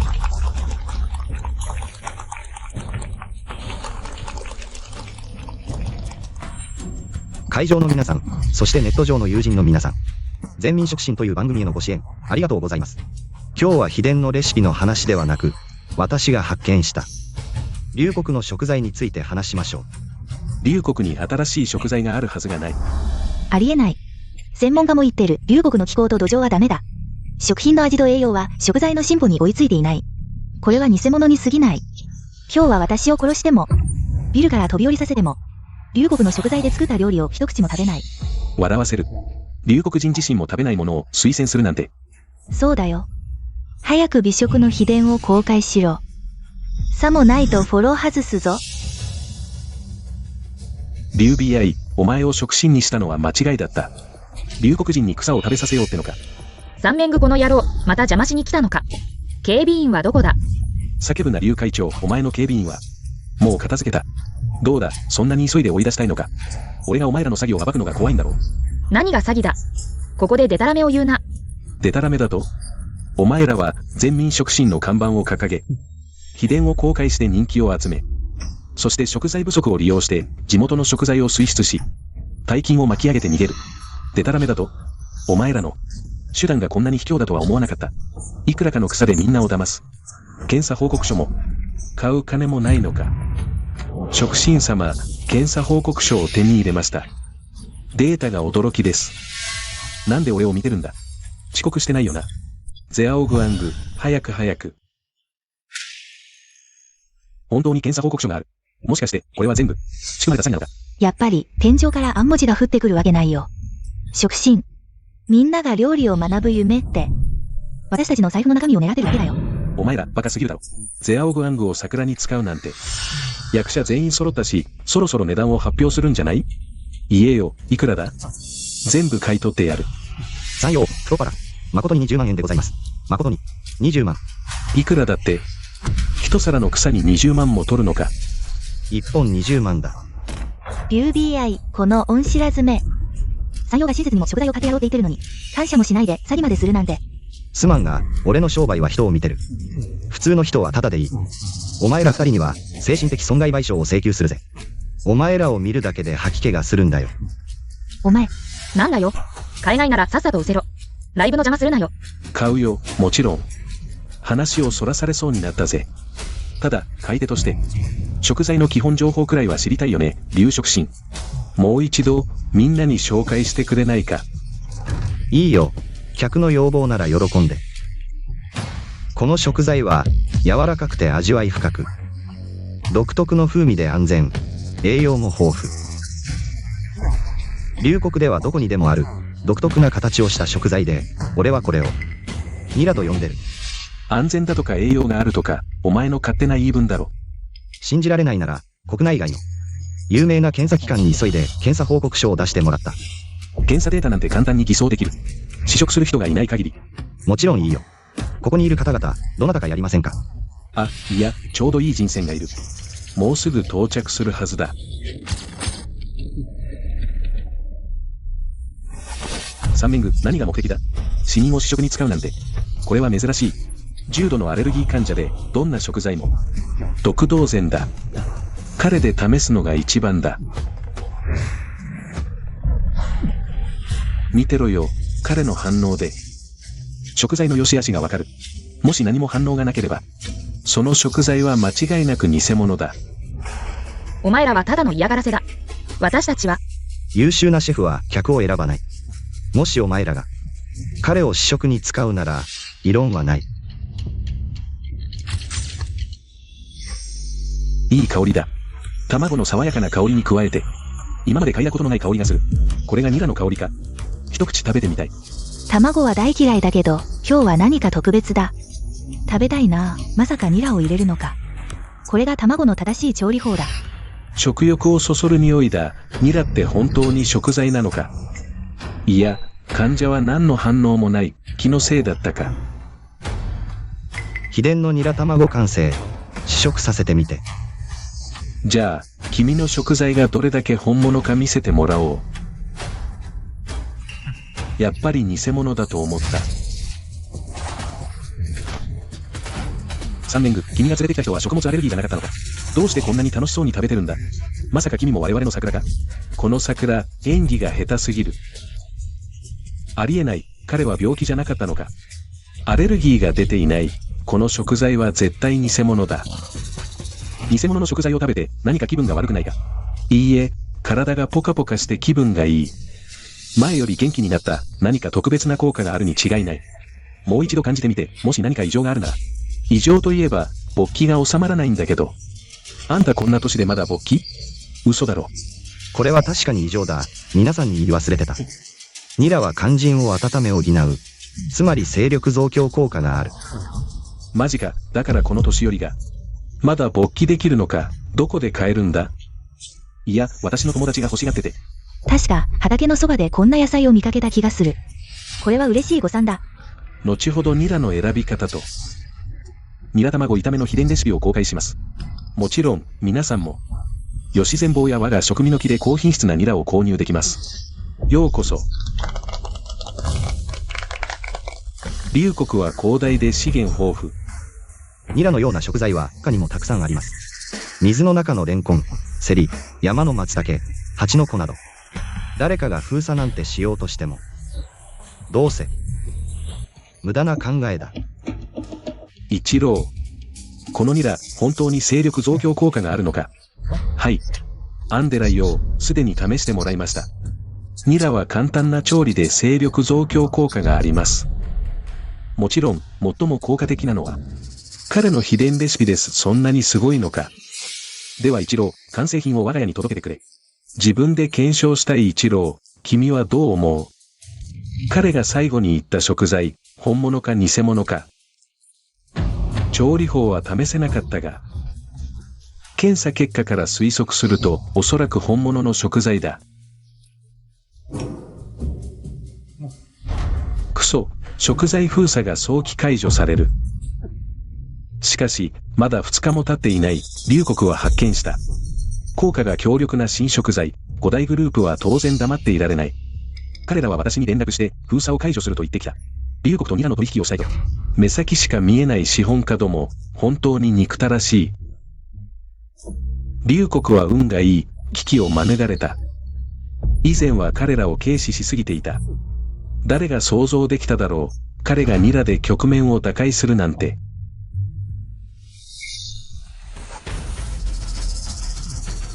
クソ、アンデリーさんはどうしたんだ。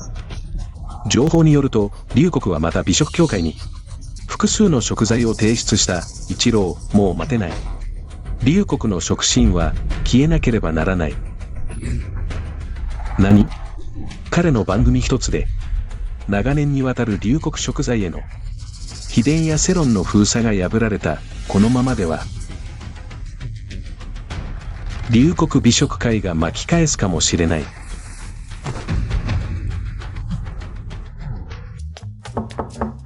龍 B、前回の番組がネットで大爆発した。ニラが世界中で売れまくってる。見て。次回の番組の予約が10億人を超えた。私たちの番組は完全に成功した。これはただの始まりだ、龍会長。忘れないで、私たちの目標は龍谷の人々に料理を教えること。龍谷美食会を世界の頂点に立たせること。あら、龍会長なんて呼ばないで。ビンビンって呼んで、実は気になってたんだけど。ニラって本当に勢力がつくの？もちろん、龍会長。いや、試してみる。いいよ、ここで？食神様、朗報です。5大食材グループが、広告を撤回した。さらに協力を強化したいと言ってる。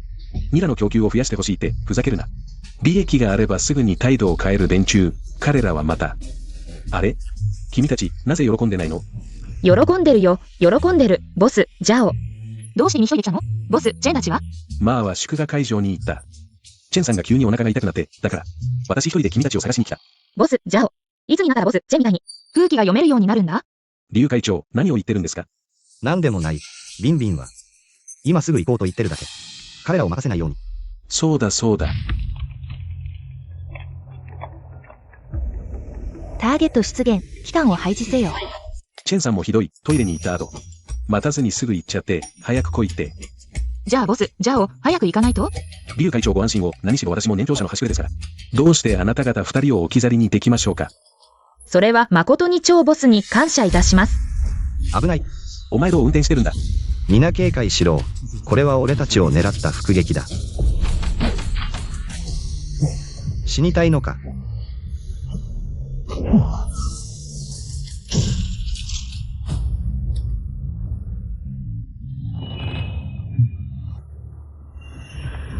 他に誰かいるか？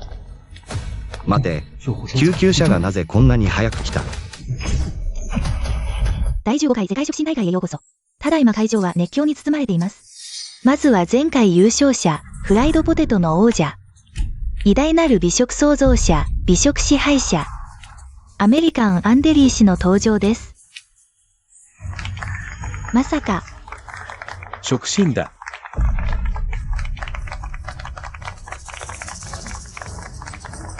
続いて各国選手の入場です。アンデリー様、手配は完了しました。綺麗に片付いたか？安心しろ。バー君と3段階の作戦を練り、ついには、竜国に潜伏する自爆工作員まで動員した。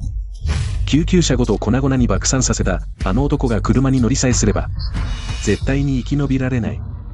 最後にまだ到着していない竜国チーム。試合開始まであと5分、大会規定により、遅刻者は失格となります。竜国の選手各位には、時間通りご到着くださいますよ。竜国触診が欠場とは残念だ。せめてニラの別の調理法を教えてもらいたかったのに、もう二度と機会はないな。竜国触診はテロにあって爆死したそうだ。実に残念だ。ニラは俺の家庭を救ってくれたのに。アーメン、ご冥福を。バー君は今回太鼓を上げた。彼の希望は、我々が竜国代表としての出場を支持することだ。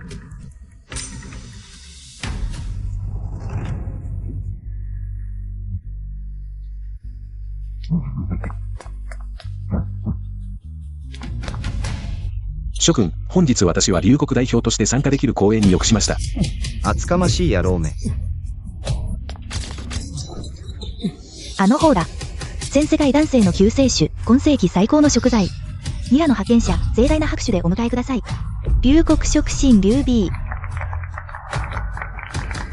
竜国触診を支持する。ぜひとも講座の、弥生の言をお返してください。あなたは神のごとく私の尊厳を救ってくれた。私の家庭を救ってくれた。アーメン。会場に竜国の観客は一人もいない。どうやら今回は、孤軍奮闘するしかないようだ。ああ、申し訳ない。竜女子のご容体は。大きな外傷はないものの、額を。飛来した在医師に打たれ、現在は植物状態です。覚醒できるかは天のみぞ知る、という状況で。どうしてこうなった？私はシステムの持ち主じゃなかったか。システム、彼女を救えるか。自主タスク生成中生成完了。任務獲得世界の触診称号。報酬リューリングリングを救済。任務期限5日受け入れますか？受け入れる。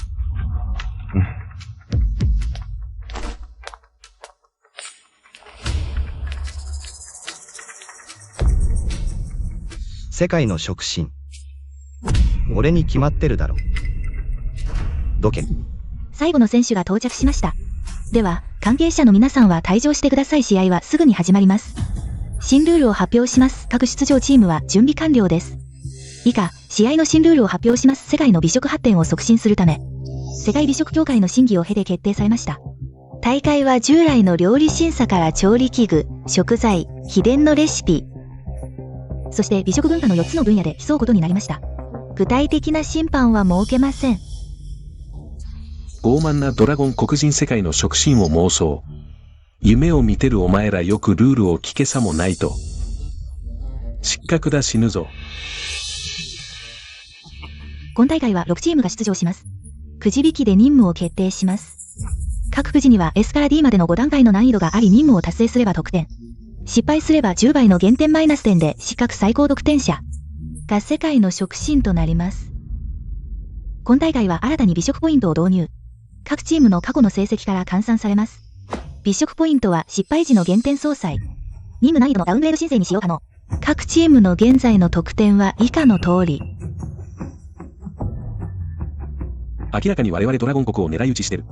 不公平だ。抗議する。抗議却下。ドラゴン国チームの過去の成績が悪いのが悪い。我が緑建国はこれだけポイントがある失敗を恐れる必要などない。お前らに勝ち目はないよ。では第一戦の得点競争くじ引き開始。まずは緑県黒触診。アンデリー氏の登場です。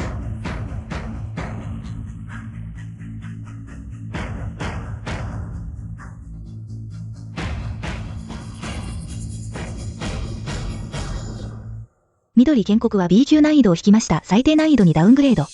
緑建国は美食ポイント4点を使用。難易度が B 級に低下しました。緑建国残りポイント1696点。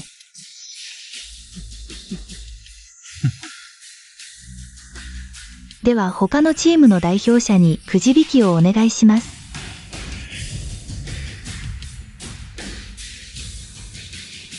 最最後にドラゴン国チームの選手にくじ引きをお願いします。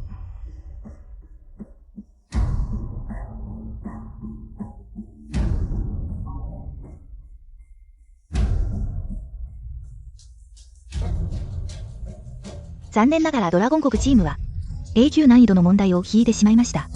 ダウングレードを選択しますか？ドラゴン国は1点しかない最低限のダウングレード費用にも足りない。司会者、冗談はやめてください。ドラゴン国チームはダウングレードを選択しませんでした。では試合ルールに従い、まずは最高難易度の任務を発表します。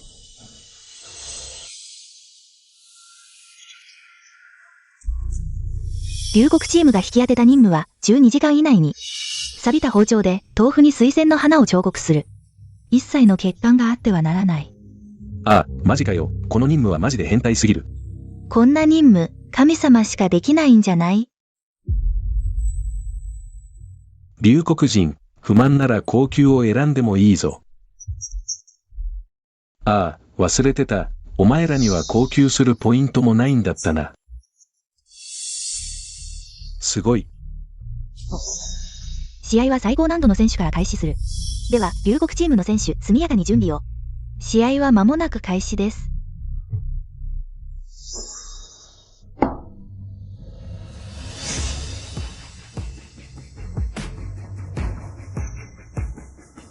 龍国人、諦めろ、無駄だ。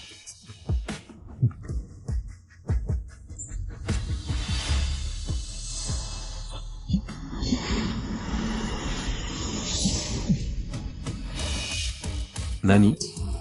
ありえない。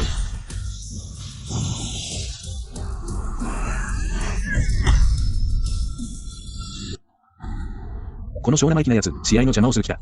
これは反則だ。審判は？試合は？審判はいない。あいつは、もう死んだ。一郎は相手のキッチンに入っていない。反則にはならない。それに料理人として、どんな状況でも集中しなければならない。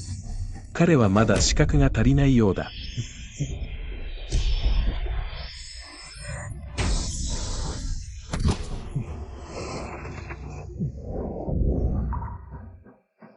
完璧な作品、龍国の職人がみんなの前で奇跡を起こした驚くべき調理器具の使い方だ。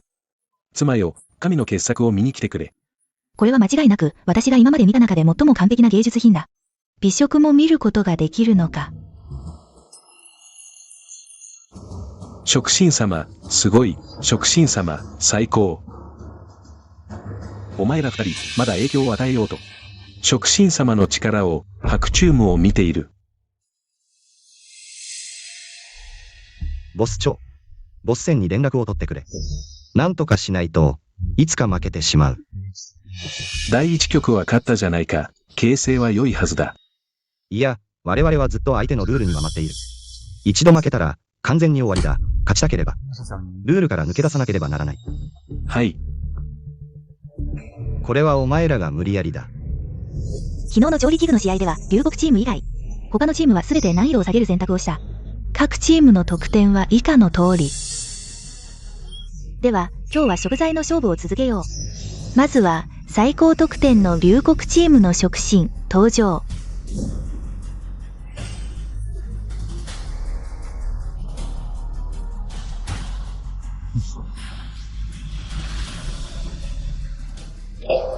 龍国チームはなんと最高難度のレスくじを引き当てた。任務は一つの食材で10の味を含む料理を作ること。冗談じゃない。この S 級難度の任務。そもそも完成させるつもりがないんじゃないか。A くじ一つ、龍国はどんな不運を歩んでいるんだ。まさか今日で敗退するのか。昨日の威張りっぷり、口を開けば世界の食神の称号が、もうあなたの手中にあるかのようだった。今も続けて争え。残念ながら、龍国チームは最悪のくじを引いた。次の方をお迎えしましょう。待て。なぜ私に高級を選ぶかどうか聞かないのか。お前、難易度を下げたい、美食ポイントが欲しいか。私はない。しかしあなたは持っている。試合に美食ポイントの譲渡が禁止されていなかったよね。確かに規定はないが、ポイントの譲渡は、少なくとも相手の同意を得る必要がある。私は同意しない。お前、死ね死ね。あなたが同意しなくても、誰かが同意させる。バカ、一郎お前のポイント。尊き竜電に譲渡せよ、さもなくば。家族から追放する。何、バカ、お前。口がでかいな。バカ、私はチキヤを思う、一郎くん。お前、謀反を。族長様。すみません族長様、竜電。大統領の貴賓、お前、必ずうやうやしく、さもなくば。下方で死ぬ。はい。もし東洋触診が同意しないなら、他の出場チームだ。どう思うか。どう思うか、箱。我らフランス、すべての美食ポイントを、龍谷触診に譲渡することを願意する。我らアフリカ触診も、すべての美食ポイントを龍谷触診に譲渡することを願意する。私もだ。インドも願意する。これはどういう状況だ。昨日はまだ一致して龍谷に対抗していたのに、なぜ今日は集団で降伏した。フランスが降伏するのは驚かないが、他の国はどうした？お前はどんな魔法を使った？当ててみろ。バカめ、魔法なんてない。俺にはチートがある。お前が対抗しようとしたら。親父がお前らの屋台をぶっ壊す。どうやって遊ぶか見てみろ。お前らの食材に基づいて、美食の秘伝レシピをカスタマイズする。龍谷一番王国。インドの友よ。龍谷はあなたを歓迎する。龍谷の美食は素晴らしい。東洋国のポイントお前の。たとえお前がすべての出場チームの美食ポイントを獲得したとしても、勝負はまだ決まっていない。私の目標は常に世界触診。だから。私は棄権します。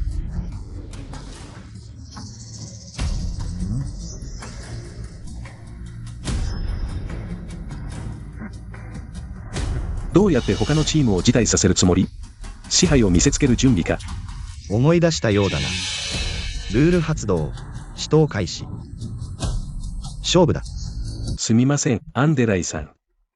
調べました。あの男は特製料理のレシピで、他の国と取引していた我が東洋国の特製は、海鮮の刺身だった。だから。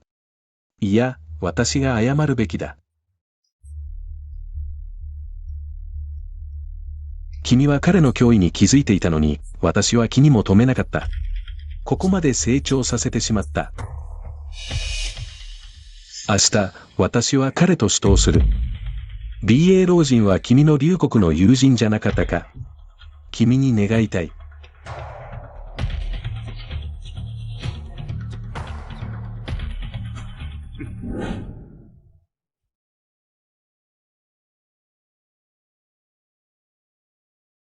ローちゃんと小 MA から連絡があった。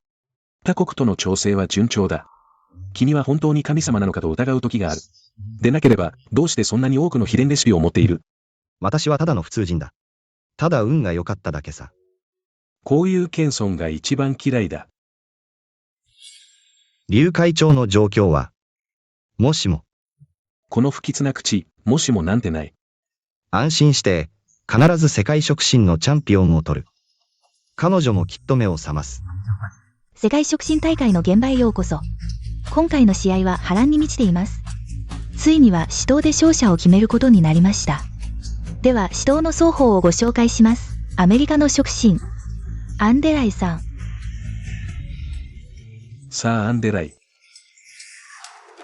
そして今回の最大のダークホース、龍谷の触診ルービーアイ。触診。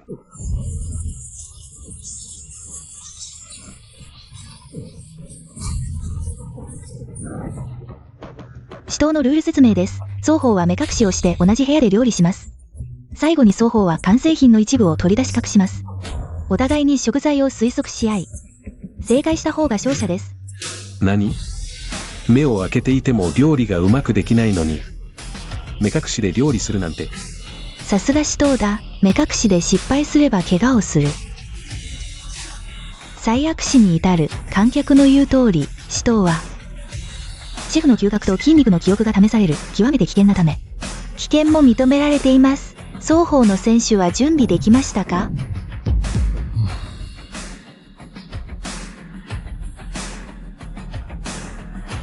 不正防止のため、会場には監視カメラは一切ありません。どうかお待ちください。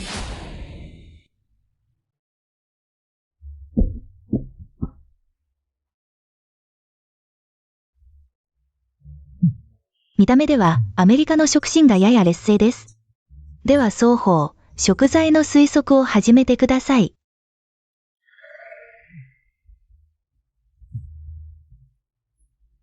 君の料理はニシンの強烈な匂いと羊肉の匂いがする。それに鶏肉の香りも少し混じっている。でもやっぱり鳩肉のあの爽やかな香りがする。これは鳩肉だと思う。言っとくけど、私のは肉じゃない。ありえない。本当にそう思う。BA さんはいつも食材を見張らせてるけど、君に届くのは、ニシン、羊肉、鶏肉、鳩肉だけ。信号も間違ってない。私を騙そうたって無理だよ。さあ、君の番だ。うまい手法だ。濃厚な鶏スープで。強い味の調味料と合わせて、食材を何度も漬け込む。完全に隠そうとして。残念ながら、かすかなフライドポテトの香りが。お前のミスを露呈させた。君の皿には、フライドポテトが1本。いい嗅覚だ。このラウンドは引き分けにしよう。いや。君の負けだ。いや、信じられない。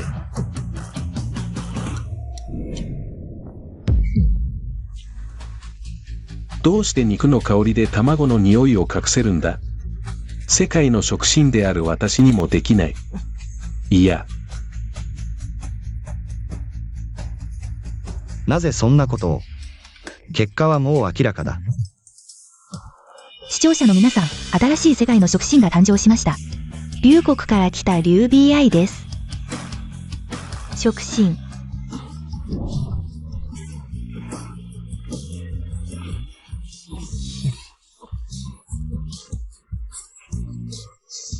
おめでとう、任務完了です。リュウビングビング治療中。ありえない、この露天商がどうして勝てたんだ？終わった、全部終わった。クソアンデライ。傘下の全財産を君にかけたのに、君は。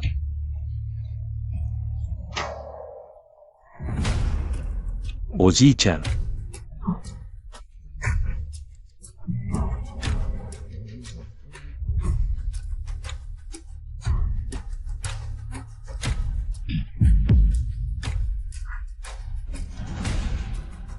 リュウ BI。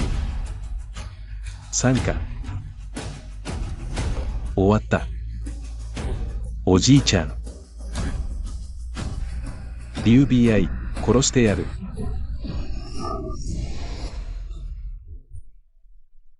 アンデライさん、どうしたんですか？私は食神です。私にできないことは、君にもできない。アンデライさんは本当に気が狂ったのか？アンデライさん、お金、私にはお金がある。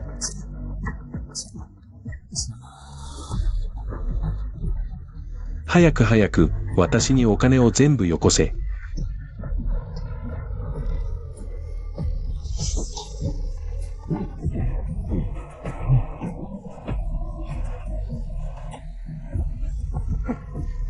飛びたい。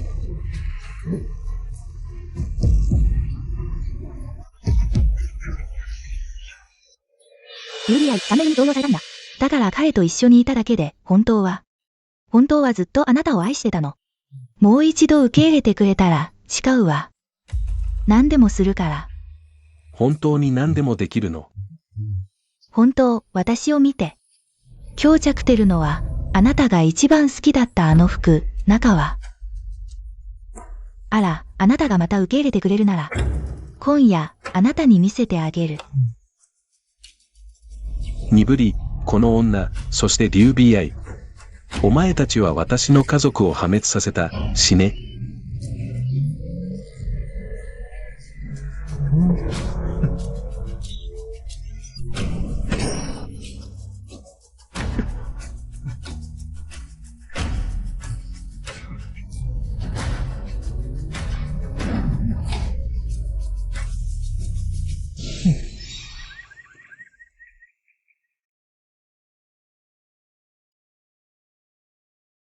何をぼーっとしてるんだ？早く来て助けろ。あの二人の罰当たりな可愛い子たち以外は、助ける必要なんてない。今一番助けが必要なのは私だ。助ける？どうやって助けるんだ？もちろん、あなたを愛する子の心を助けてよ。